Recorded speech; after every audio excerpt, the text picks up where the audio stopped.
കൂട്ടുകാർക്ക് നല്ലൊരു ദിവസം ആശംസിച്ചുകൊണ്ട് മാമ്പഴത്തിന്റെ പുതിയ വീഡിയോയിലേക്ക് സ്വാഗതം. നമുക്ക് നേരെ ഗീതുവിന്റെ ഗോവിന്ദിന്റെ ഇന്നത്തെ നല്ലൊരു വിശേഷം കണ്ടാലോ. അപ്പൊ ഇന്നത്തെ വിശേഷം വരാൻ വൈകിയതുകൊണ്ട് കേട്ടോ ഇത്ര ലേറ്റ് ആയിട്ട് ഇടുന്നേ. അങ്ങനെ ഇന്നത്തെ വിശേഷത്തില് പ്രണയമൊക്കെ പറഞ്ഞതിന് ശേഷം ഗീതവും ഗോവിന്ദും കൂടെ തിരികെ വീട്ടിലേക്ക് വരുവാണ്.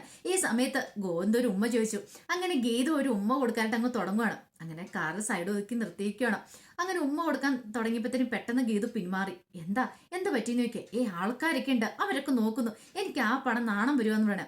ഇതിനെ നാണിക്കണേ, ഞാൻ ഭർത്താവല്ലേന്ന് ചോദിക്കാം. എന്നാലും എനിക്കെന്തോ വല്ലാത്തൊരു ബുദ്ധിമുട്ടെന്ന് പറയാം, ആകെപ്പാടൊരു വിഷമമെന്ന് പറയാം. എന്നാ ശരി, നമുക്ക് നേരെ വീട്ടിലേക്ക് വിട്ടാലോ എന്ന് പറയാണ്. പിന്നീടാണ് ഗോവിന്ദിന്റെ മനസ്സിലേക്ക് പെട്ടെന്ന് ആ ഒരു ഓർമ്മ വന്നേ.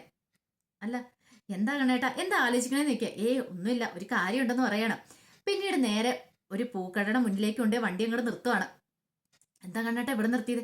കുറെ പൂ മേടിക്കേണ്ടേ നിൽക്കും. പൂ എന്തിനാ? അല്ല, നമ്മുടെ ഫസ്റ്റ് നൈറ്റ് അല്ലേ ഇന്ന്, അപ്പൊ നമുക്ക് പൂവൊക്കെ വിതര വേണ്ടേ ആഘോഷിക്കേണ്ട. പോ കണ്ണേട്ടാ അവിടുന്ന്, അതൊന്നും വേണ്ടാന്ന് പറയണ. അങ്ങനെ പറഞ്ഞിട്ട് കാര്യമൊന്നുമില്ല, പൂ വാങ്ങണം, ഇങ്ങോട്ട് ഇറങ്ങിക്കേ എന്നും പറഞ്ഞിട്ട് ഗീതുവിനെ കൊണ്ട് അങ്ങോട്ട് ഇറങ്ങുവാണ്. പിന്നീട് ഗീതുവിനോട് ചോദിച്ചു, എന്തോരം മുല്ലപ്പൂ വേണമെന്ന് ചോദിക്കാം. കുറച്ച് മതി എന്ന് പറയും. കുറച്ചോ? അതൊന്നും പറഞ്ഞിട്ട് കാര്യമില്ല. പിന്നീട് ഗീതു പറഞ്ഞു, ഒരു 4 മുഴം പൂ, അത്രയും പറഞ്ഞു. അങ്ങനെ അയാൾ 4 മുഴം പൂ എടുത്ത് കൊടുക്കണം. ഗീതു അത് അപ്പൊ തന്നെ തലയിലേക്ക് ചൂടുവാണ്. ഈ സമയം ഗോവിന്ദ് പറഞ്ഞു, കുറച്ച് പൂവും കൂടെ മേടിക്കണം. എന്തിനാ കണ്ണേട്ടാ, ഒരു കാര്യം ചെയ്താലോ, നമുക്ക് ഈ കടയിലുള്ളത് മുഴുവൻ മേടിച്ചാലോ. പെട്ടെന്ന് കടക്കാരൻ പറഞ്ഞു, അയ്യോ ഇത് മുഴുവൻ തരാൻ പറ്റില്ല, കുറെ ഓർഡറുകളുള്ളതാന്ന് പറയണം. ഈ സമയം ഗീതു ഒന്നും മിണ്ടാതിരിക്കേ. അല്ല, എന്തിനാ സാർ ഇത്രയും പൂ എന്തിനാന്ന് ചോദിക്കാം. അല്ല, അത് പിന്നെ ഞങ്ങൾക്ക് ഒരു നൈറ്റ് ആഘോഷിക്കാനെന്താ. നൈറ്റോ? നൈറ്റ് പൂ വെച്ച ആരെങ്കിലും ആഘോഷിക്കുക സാർ. എന്നെ പകൽ ആഘോഷിച്ചിട്ടല്ലേ കാര്യമുള്ളൂ, പകല് പൂ വെച്ചാൽ എല്ലാരും കാണുവുള്ളെന്ന് പറയാം. പെട്ടെന്ന് പറഞ്ഞു, ഇതാ നൈറ്റ് അല്ല. പിന്നെയോ? അല്ല, അത് പിന്നെ ഈ ഫസ്റ്റ് നൈറ്റ് ഉണ്ടല്ലോ. ഗീതു ഈ സമയത്ത് ചമ്മി നാണം കിട്ടി നിൽക്കുവാണ്. എന്റെ കണ്ണേട്ടാന്ന് പറഞ്ഞ് കിള്ളുകയും മാന്തുകയും തോണ്ടുകയും ഒക്കെ ചെയ്യുന്നുണ്ട്. പക്ഷേങ്കില് ഗോവിന്ദ് അന്ന് ശ്രദ്ധിക്കുന്ന പോലില്ല.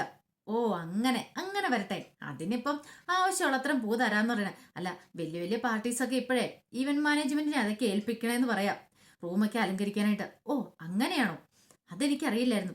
പെട്ടെന്ന് ഗീതുവിനെ വിളിച്ചിട്ട് ഗോവിന്ദ് പറഞ്ഞു, ഇങ്ങോട്ട് വന്ന് ഞാൻ ഒരു കാര്യം പറയട്ടെ എന്ന് പറയണേ. എന്താ എന്നും പറഞ്ഞുകൊണ്ട് ഗീതു അരിയിലേക്ക് ചെല്ലുവാണ്. ഇങ്ങോട്ട് വാ, ഞാൻ ചെവി പറയാന്ന് പറഞ്ഞുകൊണ്ട് ഗീതുവിന്റെ അരിയിലേക്ക് അങ്ങ് ചെല്ലുക.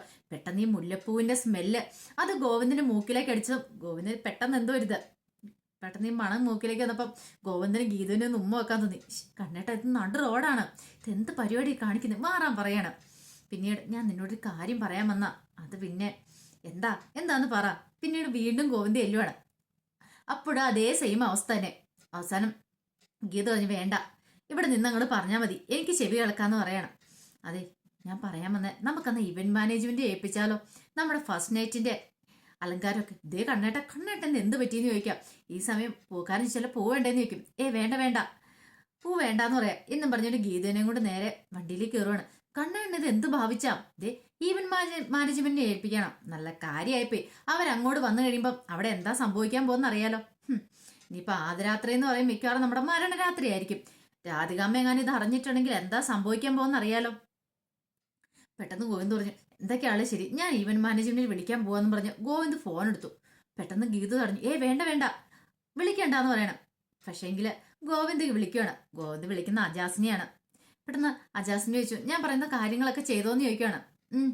ചെയ്തു സാറെന്ന് പറയാം. പിന്നെ അല്ല, പെട്ടെന്ന് ഒരു ഇവന്റ് മാനേജ്മെന്റിന് വിളിക്കണമെന്ന് പറയാം. ഇവന്റ് മാനേജ്മെന്റ് എന്തിനാ സാർ? അതൊക്കെ ഞാൻ പറഞ്ഞോളാം. അയാളോട് എത്രയും പെട്ടെന്ന് വീട്ടിലേക്ക് വരാൻ പറയണം, കുറച്ച് കാര്യങ്ങളുണ്ടെന്ന് പറയണം. എന്താ സാർ, ഇന്ന് വീട്ടിൽ വല്ല ഫംഗ്ഷനും ഉണ്ടോ? അതൊക്കെയുണ്ട്, അതിപ്പോ നിന്നോട് പറയാൻ പറ്റില്ലെന്ന് പറയണ. എന്റെ ഭഗവാനെ, അജാസിക്കാനെയാണോ വിളിച്ചു പറയുന്നേ? പെട്ടത് തന്നെ. ദൈവമേ, ആകെ പാണാൻ നാണം കെടുത്തല്ലേ.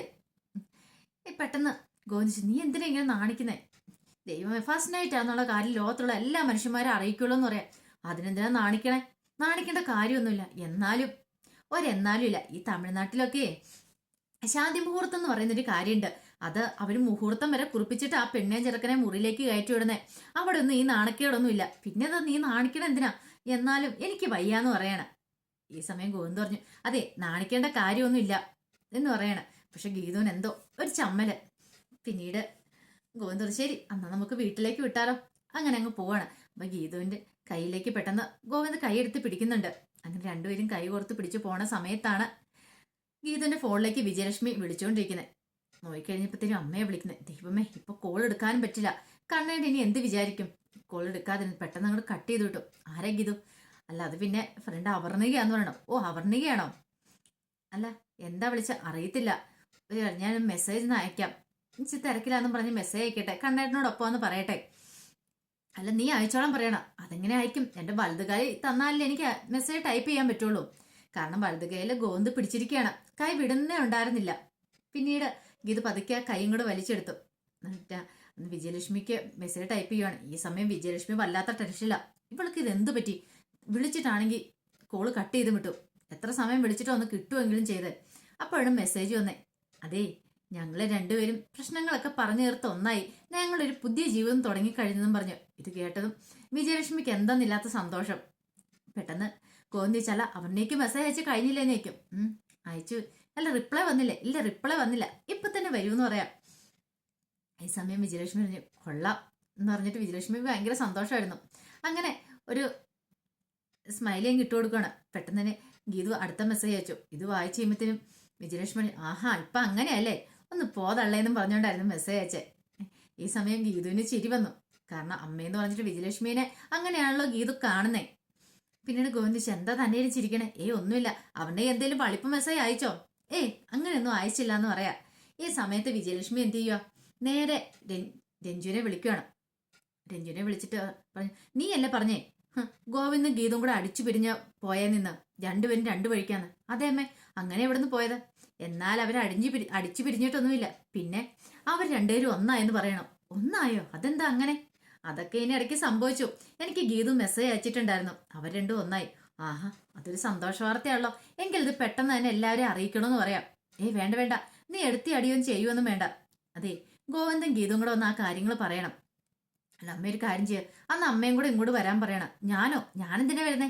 അമ്മയും കൂടെ ഇങ്ങോട്ട് വാ. വേണ്ട വേണ്ട, ഞാൻ വരുന്നൊന്നും ഇല്ല. അതെ തൽക്കാലത്തേക്ക് നീ ആരോടും പറയണ്ട, അവര് വന്ന് പറഞ്ഞിട്ട് അറിഞ്ഞാൽ മതി. അറിയാലോ രാധികാമ്മയുടെ സ്വഭാവം അറിയാലോ എന്ന് പറയാം. ശരി എനിക്കറിയാം, തൽക്കാലത്തിന് ഞാൻ പറയാനൊന്നും പോകുന്നില്ല. പക്ഷെ ഒരു ഷോക്ക് ട്രീറ്റ്മെന്റ് കൊടുക്കണ്ടെന്ന് ചോദിക്കും. വേണ്ട വേണ്ട, ഇപ്പോഴൊന്നിനും പോകണ്ടെന്ന് പറയാം. പിന്നീട് ഗീതവും ഗോവിന്ദും കൂടെ അറക്കൽ വീട്ടിലേക്ക് വരുവാണ്. അങ്ങനെ വന്നിറങ്ങി കഴിഞ്ഞപ്പോ തന്നെ ഗീതുവിന്റെ കയ്യ് ഗോവിന്ദ എടുത്ത് പിടിക്കുന്നുണ്ട്. ഈ സമയം ഗീതു ഈ കയ്യെന്ന് ഇവിടെ ആരെങ്കിലും കണ്ടിട്ടുണ്ടെങ്കിൽ പ്രിയയുടെ ഒക്കെ മുന്നിൽ കൂടെ എങ്ങനെ പോകുന്ന പോലും അറിയില്ല എന്ന് പറയണം. ഈ സമയം ഗോവിന്ദ ഞാനല്ലേ കൂടെയുള്ളെന്ന് പറയണം. പിന്നീട് കയ്യെ പിടിച്ച് നമ്മൾ നടക്കുമ്പോൾ ഗോവിന്ദ പറഞ്ഞു, എനിക്കൊന്നും കാണാൻ പോലും പറ്റുന്നില്ല, എനിക്ക് നിന്റെ മുഖം മാത്രം മനസ്സിലുള്ളെന്ന് പറയാം. ഈ സമയം ഗീതു പറഞ്ഞു, എനിക്കും അതുപോലെ തന്നെയാ, ചുറ്റുമുള്ള ഒന്നും കാണാൻ പറ്റുന്നില്ല എന്നും പറഞ്ഞിട്ട് രണ്ടുപേരും കയ്യും പിടിച്ച് പരസ്പരം മുഖത്തോട് മുഖം നോക്കിയാൽ നടന്നു പോകുന്നത്. എങ്ങനെ കയറി പോകുന്നെന്ന് പോലും അറിയത്തില്ല. അവർ ഈ ലോകത്തെ അല്ല, വേറെ ഏതോ ലോകത്തേക്കാ അവർ പോണേ എന്ന് പറഞ്ഞ പോലെ അവരുടെ രണ്ടുപേരുടെയും കൂടെ ആ നടപ്പൊക്കെ. ഈ സമയത്ത് ഷിബുവായി പെണ്ണും കൂടെ അങ്ങ് വരുന്നേ. അവര് രണ്ടുപേരെയും മൈൻഡ് ചെയ്തില്ല. കൈയോട് കൈ പിടിച്ച് രണ്ടുപേരും കൂടെ കയറി പോവാണ്. ഈ പോക്ക് കണ്ട് ഇവരും പുറകെ അങ്ങോട്ട് പോവാം. അങ്ങനെ അവരകത്തേക്ക് അങ്ങ് കയറി. അപ്പൊ ഷിബു അയ്യപ്പേട്ടനോട് ചോദിച്ചു, ഇതെന്ത് പറ്റിയ അയ്യപ്പേട്ട, ഇതെന്താ ഇത്? ഒന്നും മനസ്സിലാകുന്നില്ലെന്ന് പറയും. ഈ സമയം അയ്യപ്പേട്ടൻ കിടന്ന് തുള്ളുവാണ്. ഇതെന്താ? അയ്യപ്പേട്ടന് വല്ല തുള്ളപ്പനിയും പിടിച്ചു നിൽക്കും. ഒന്നും മിണ്ടാതിരിക്കും ഷിബു. എന്റെ പൊന്നോ, എന്റെ ഗണപതി ഭഗവാനെ നീ കാത്തു, എന്റെ ഏറെ നാളത്തെ ആഗ്രഹം നീ അങ്ങനെ സാധിച്ചു തന്നെന്ന് പറയാണ്. അതിന്റെ വിശേഷമൊക്കെ നമ്മൾ കണ്ടത്. അപ്പൊ ഇതിന്റെ ബാക്കി വിശേഷങ്ങളുമായിട്ട് വൈകുന്നേരത്തെ പ്രമോയി വരാട്ടോ. എന്താ സംഭവിക്കുന്നതെന്ന് അറിയണ്ടേ? കയറി ചെല്ലുമ്പോൾ രാധികാമ്മ ഇനി എന്താ പറയണമെന്ന് അറിയില്ല. അപ്പൊ അതിന്റെ വിശേഷങ്ങൾക്കായി നമുക്ക് എല്ലാവർക്കും കാത്തിരിക്കാട്ടോ. ഒരിക്കൽ കൂടി എല്ലാവർക്കും നല്ലൊരു ദിവസം ആശംസിച്ചാണ് നിർത്തുന്നത്. നന്ദി.